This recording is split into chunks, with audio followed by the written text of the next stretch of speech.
জি, আসসালামু আলাইকুম। আমরা রাইনোপ্লাস্টি করেছিলাম। রাইনোপ্লাস্টি মানে সেপ্টো রাইনোপ্লাস্টি। একই সঙ্গে সেপ্টাল ডেভিয়েশন ছিল, নেজাল ব্লকেজ ছিল এবং নাকটাও বাঁকা ছিল। আজকে কতদিন?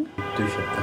2 সপ্তাহ পরে আমরা একটু দেখব যে পেশেন্ট কেমন ফিল করতেছে, রেজাল্ট কেমন, আমরা সেটা দেখব। তাহলে মেইন প্রবলেম ছিল নাক বন্ধ ছিল টোটালি, যেটা ওনার আগে সম্ভবত কোনো অ্যাক্সিডেন্ট বা ট্রমা এই ধরনের একটা ছিল নাকি, বা একটা অপারেশন করেছিলেন। 10-12 বছর হয়েছে। কি ছিল বলেন সেটা?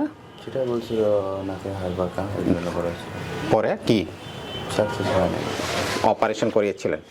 মানে দ্যাট মিনস হলো যে আগে নাকের হাড় বাঁকা ছিল, এটা নিয়ে উনি অপারেশন করেছিলেন, কিন্তু অপারেশনটা তখন সাকসেসফুল হয় নাই এবং নাকটাও সোজা হয়নি, এবং তার যে ফাংশনাল যেটা প্রবলেম ছিল, নাকটা ব্লক ছিল, সেটা ক্লিয়ার হয়নি। এটা দেখার পরে আমরা সিদ্ধান্ত নিই সেপ্টো রাইনোপ্লাস্টি করার জন্য। সেপ্টো মানে হলো সেপ্টাম যেটা ডেভিয়েশন থাকে বা ব্লক থাকে, সেটাকে কারেকশন করা এবং একই সঙ্গে নাকটাকে ওপরে বাঁকাটা সোজা করা। এই ছিল আমাদের প্ল্যান। আলহামদুলিল্লাহ আজকে প্রায় 2 সপ্তাহ পরে আমরা জানবো যে পেশেন্টের রেজাল্ট কেমন। আমরা এজ এ হোল আমরা যেটা দেখছি যে আজকে 2 সপ্তাহ মোস্ট অফ দ্য ইডিমা কমে গেছে, আরও কমে যাবে।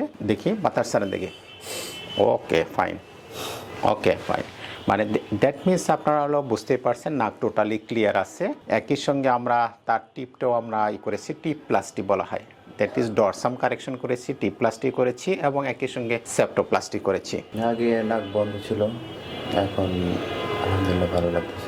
আমি বলে রাখি যে rhinoplasty patient, most of the patient কিন্তু আসলে সাফারার হয়, কোথাও গিয়ে ভালো চিকিৎসা পায় না, আর মানে দোষ দেয় যে দেশে ভালো চিকিৎসা হয় না। আমি বলে রাখি যে আমি কয়েক মাস আগে তুরস্কে গিয়েছিলাম যে রাইনোপ্লাস্টির উপর ট্রেনিং এর জন্য। আমরা ওখান থেকে ট্রেনিং করে আসছি। আপনারা জানতে পারবেন যে বিশ্বের মধ্যে কিন্তু তুরস্কই সবচেয়ে এই সমস্ত বিশেষ করে রাইনোপ্লাস্টি এবং অন্যান্য কসমেটিক সার্জারিগুলো ভালো করে থাকেন, যেখানে এশিয়া থেকে এবং ইউএসএ থেকে ইউরোপের থেকে সব জায়গা থেকে একটা মিডল পয়েন্ট হওয়াতে এখানে পেশেন্টের ফ্লো বেশি এবং তারা কাজটাও ভালো করেন। তো আমরা সেই ট্রেনিং সম্পন্ন করে আসছি।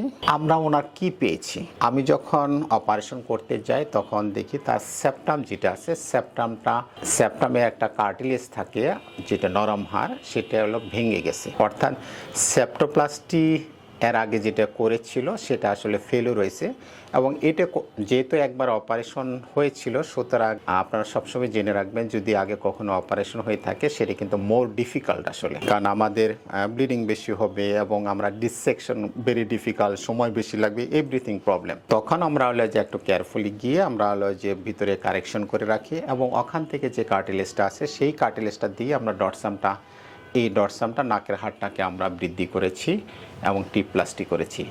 তো আলহামদুলিল্লাহ খুবই ভালো রেজাল্ট। আজকে 15 দিন নাকি, স্যাটিসফাই তো? কোনো কিছু থাকলে একদম নির্বিধায় বলেন যে না আমার এটা পছন্দ হয় নাই, আমার ভালো হয় নাই, হ্যাঁ বলেন। না, আলহামদুলিল্লাহ ভালো। রেজাল্ট পেয়ে শতভাগ সন্তুষ্ট আপনি? আলহামদুলিল্লাহ।